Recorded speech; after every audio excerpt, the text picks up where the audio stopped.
So friends, today we are going to start Banking Regulation Act.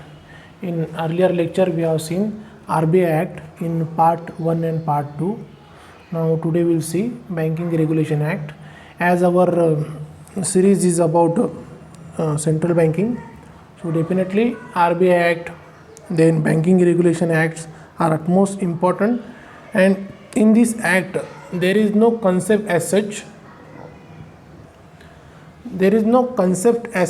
but we have to remember what is mentioned in the act, just glance through it and try to keep maximum in mind. So Banking Regulation Act, simply from name we can say that it is for regulation of the banking sector.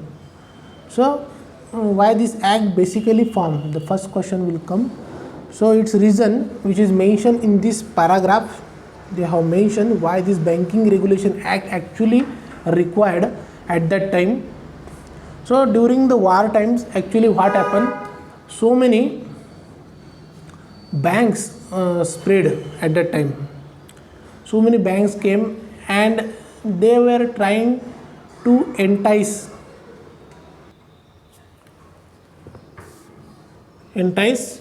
customer deposit through unsound practices. Like for example, what was happening at that time, I will just through example I will tell you that for example, one bank is there, if they want to attract deposit from public, what they will do, they will say we are offering highest interest rate on fixed deposit and we are offering loan at very low interest rate. So they will do advertise like that, and customer will get attracted to that bank, they will put FD in that bank or take loan from that. But later on, if this bank changes the what were earlier features or what they have to promise to customer earlier, they will change from that. Like for example, I am telling, this is for example only, like restriction on the withdrawal of the FD amount. So customer cannot withdraw FD in full amount, they will withdraw in partial amount, or some condition they will put, or they will change the interest rate what was promised earlier. So like that, so many unsound practices, like there is no condition like keeping some reserves, that conditions or we'll say stipulations was not following by the bank. So at the same time, it was a public money that was at the risk. Again, why they were attracting that much public money? Because they want to invest that money in for the speculative purposes in stock market. So definitely my money, or we'll say common man money, was at risk. Second thing is that industrial houses was there, they were requiring loan. So bank and industrial houses, insurance companies, they were having connections. So they were just trying to attract the customer, like giving them different kinds of schemes, and later on their money was at risk, and later on this money will be handed over by the bank to industrial houses, and industrial houses, so we'll say industries will have primary motive of profit.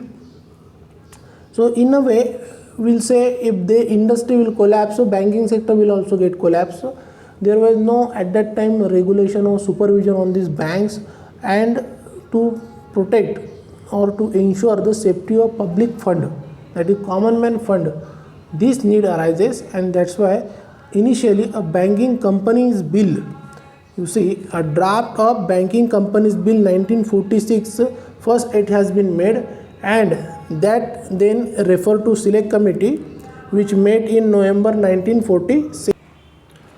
So that's why then this drafting Banking Companies Bill initially drafted. In that Banking Companies Bill, what there are several provisions was made that who is eligible to establish a bank, what should be the paid up capital and reserve requirement, in which business they should involve, banking business, and other than banking business they should not involve.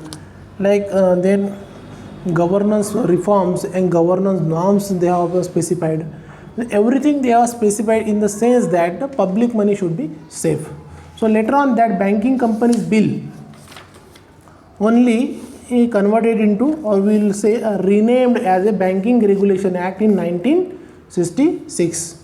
it is here mentioned Banking Companies Act 1949, which was later renamed as Banking Regulation Act, and this is only the basic act which provide statutory powers to RBI for regulation and supervision of the banking sector. Now we will see the broad coverage of the Banking Regulation Act. So first part 1 is the always part 1 of any act deals with their name, title, extension, commencement, like that only it will be there. So we will not remember this much as such.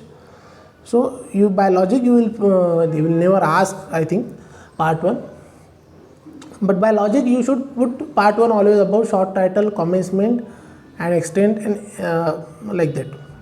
Then part 2 part 2 deals with the form of business, then constitution and governance aspect, minimum paid up capital reserves, then control over the management of the bank and power to remove managerial and other person from the office. So under part 2 of the banking regulation, what they have mentioned? They have mentioned about the what kind of business banking can do or banks can do. Then constitution and governance aspect means that managerial body, executive director, then like that, chairman, and their norms, they are mentioned in part 2. Then what is the minimum paid up capital requirement and reserve, then given RBI given power up to control the management of the bank and power to remove the managerial body. These overall regarding the management of the bank and regarding the business, what kind of business, governance norms will say overall, and what is the paid up capital requirement, like means it is like will say the starting of the bank, like how if you want to establish bank, what should be the basic requirement, that basic requirement mentioned in the part 2 of the Banking Regulation Act. Then part 3 is talking about the suspension of the business and winding up of the banking companies. Then High Court will be acts as a court liquidator and RBI will act as a official liquidator.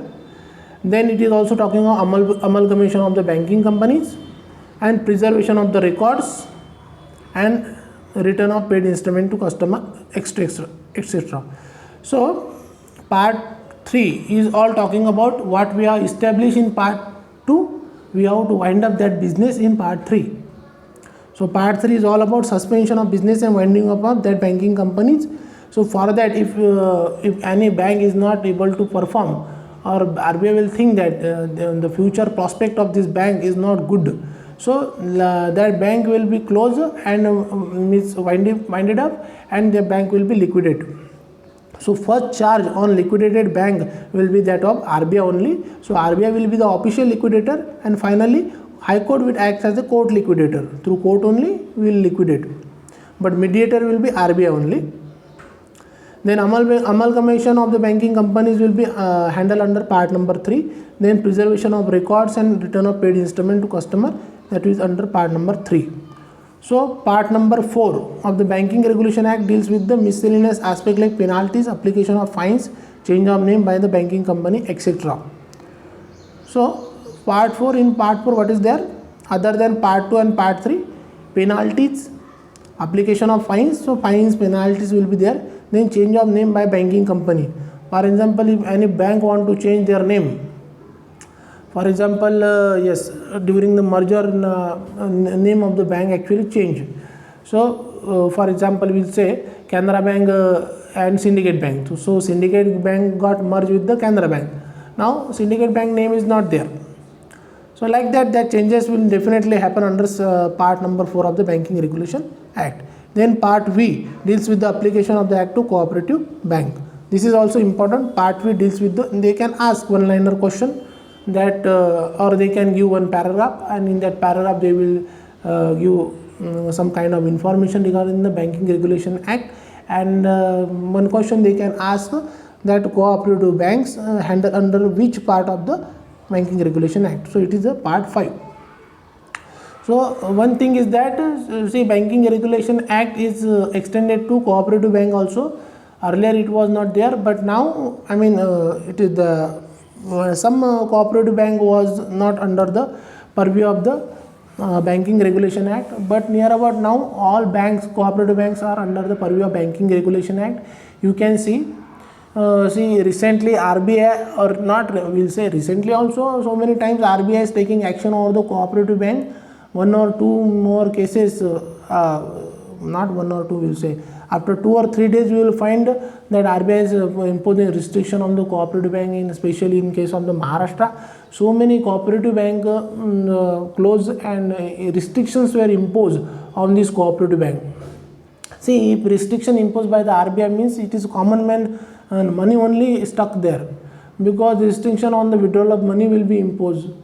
So for example, if I deposited in 10 lakh rupees in cooperative bank, and tomorrow restriction imposed that more than 50,000 you can now withdraw per day.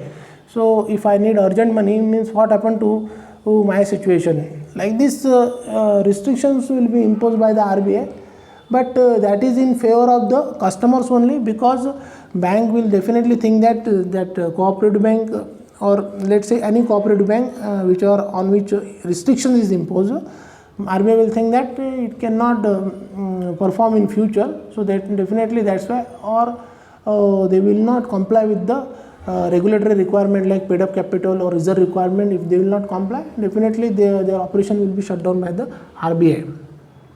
That is in the interest of the common people only. So this Banking Regulation Act is not applicable to primary agriculture cooperative societies and land mortgage banks, means what we'll call Bhu Vikas Bank. These two are excluded from this coverage of this act. Again, any cooperative society or cooperative bank will say whose paid up capital is less than 1 lakh, that will not comes under the purview of this act. That you people have to remember. Then principal sections of the Banking Regulation Act. Under this Banking Regulation Act, different sections are there, and under these sections they will talk about what is mentioned under section 1 and 3 and 5 and 22, all like that. Just to glance through it once, try to capture maximum in your mind, because from December 22 is the last attempt, and next attempt means in May, June. They are bringing actually negative marking, so they are expecting that you should be precise. So definitely some things we have to remember now, because earlier if you do that tukka, if you apply, even if that negative marking was not there, so people was saved on the score of 50 or 51 also. But now out of 100, see, you have to make it correct 60 questions. 60 question has to be correct, then only you can score 50 marks. Say 60 questions if you are correct, means 40 questions are wrong. We are considering you are attempted 100 questions. Definitely we have to attempt 100 questions. Out of that 60 has to be accurate, and 40 got wrong means for that 40 questions 0.25 penalty will be deducted. So 60 minus 10, 50. So 50 will get marks, then only you will get pass. I am saying like 45 is criteria is there for first attempt, but considering the expansion of the syllabus and introduction of the negative marking, very few people in their first attempt can crack. But if you will take efforts and keep your knowledge very much precise, definitely some candidates definitely will be there and are there who will crack in first attempt only. First attempt itself they will crack.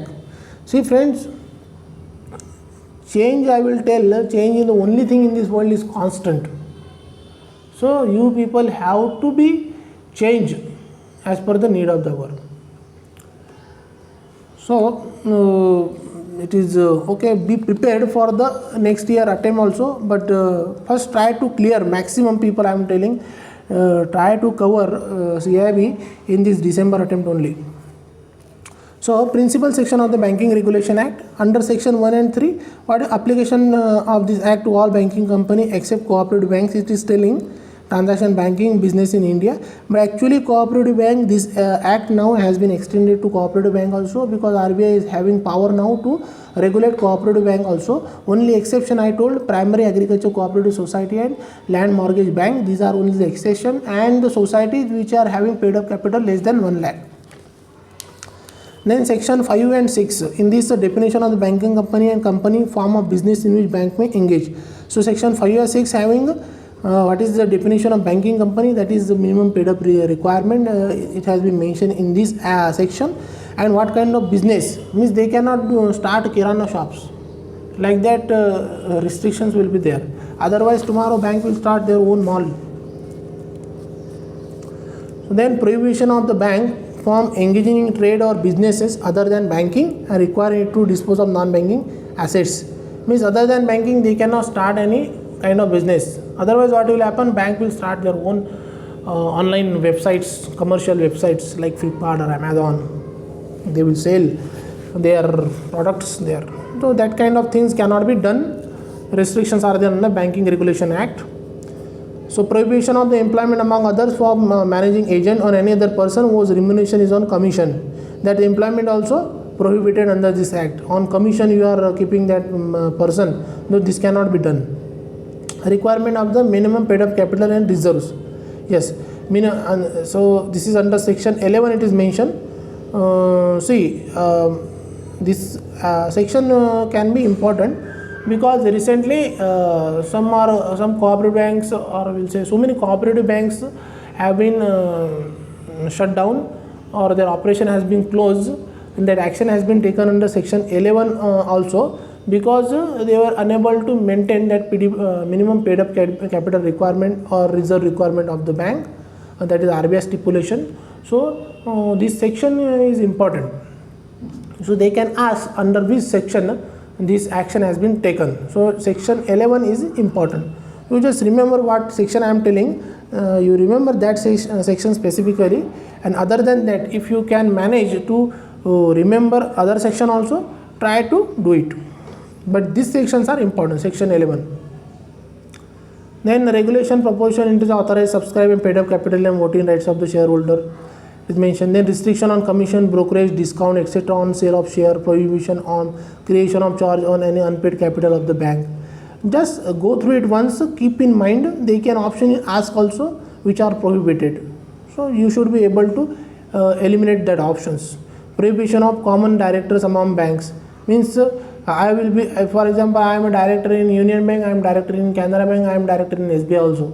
So these things should not happen, means this is not allowed itself, because it will lead to conflict of interest.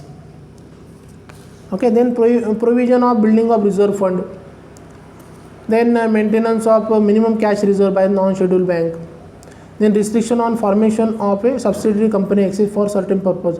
For example, subsidiaries are there. For example, we will say SBI, mutual fund, insurance, that companies are there. So it is allowed for certain purposes. Then prohibition of loans and advances on the security of bank's own share unsecured loan. This is utmost important. Or an advance to its director or firm or private company where it or any of its director is interested as a partner. For example, I am a director or partner in any company or any banking company. So bank cannot give loan to those person who is having interest or interested as a partner or director in that company. Or prohibition of the loans advances on the security bank's own share, you will not get a loan.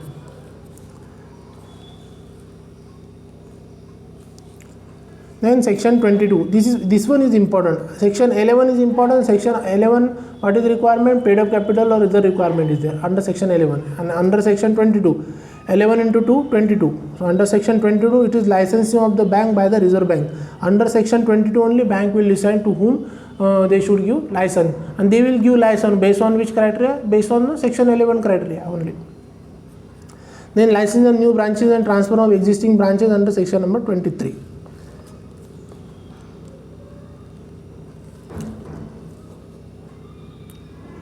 So these are section empowering Reserve Bank to call for periodical return to publish consolidated information about banks. Provision as to balance sheet is audited and publication. Then conferment of the powers of the Reserve Bank to inspect the books and accounts of the bank on central government to take drastic action. Yes, RBI can check the books and accounts of the bank. Any bank they can check. If they think that they need to check, they will check. That is, this act is empowering Reserve Bank to caution and prohibit bank generally. RBI can grant loans and advance to any bank under section 18(1)(3) of the Reserve Bank India Act. In RBI Act, I have already told you that loans and advances can be given to bank, that is rediscounting of the bill of exchange and promissory notes, and that will be given at the bank rate or more than bank rate, will say.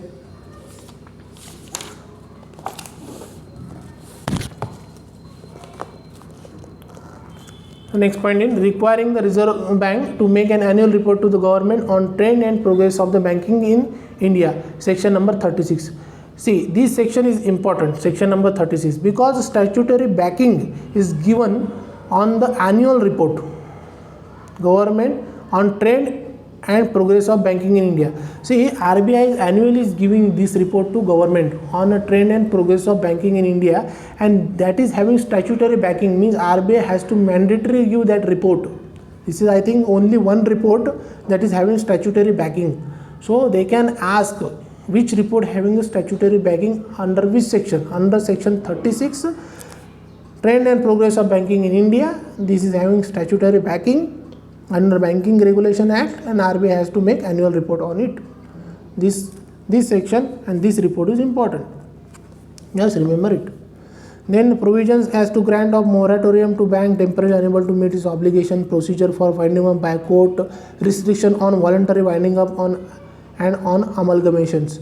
These sections are mentioned.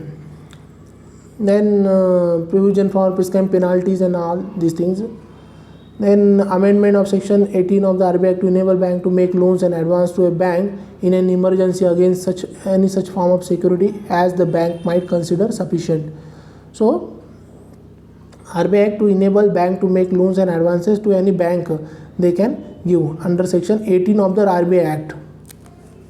That is already discussed earlier in RBI Act also, and just now recently I told that that was rediscounting and all. That is only. Then see, amendment of the section number 42 of the RBI Act dealing with the condition for inclusion and exclusion of the bank from the second schedule. Second schedule is all about that scheduled banks.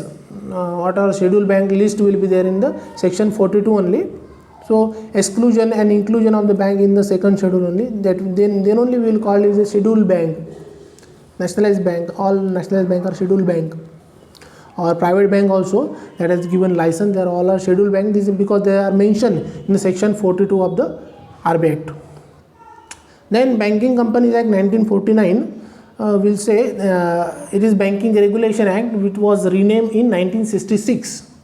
So under this act, under this paragraph, what they are telling, I will tell you that under the act, see, for example, if merger, you know that merger of the bank already taken place in the last 4-5 years back.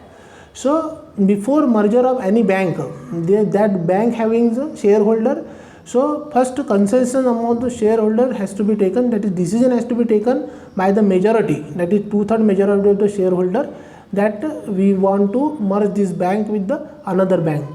After that, for example, we'll say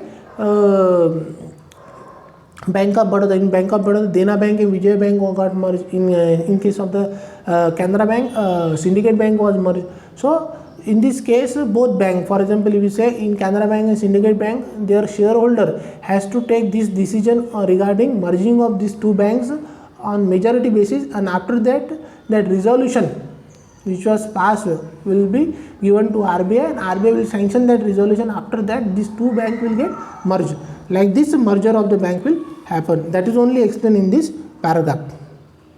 So this is, friends, this is all about the Banking Regulation Act, and that act was definitely required just to protect the common man's money that is in the bank account, to ensure the safety of banking system, to ensure the safety of common banks fund, and overall to ensure the financial stability in the economy.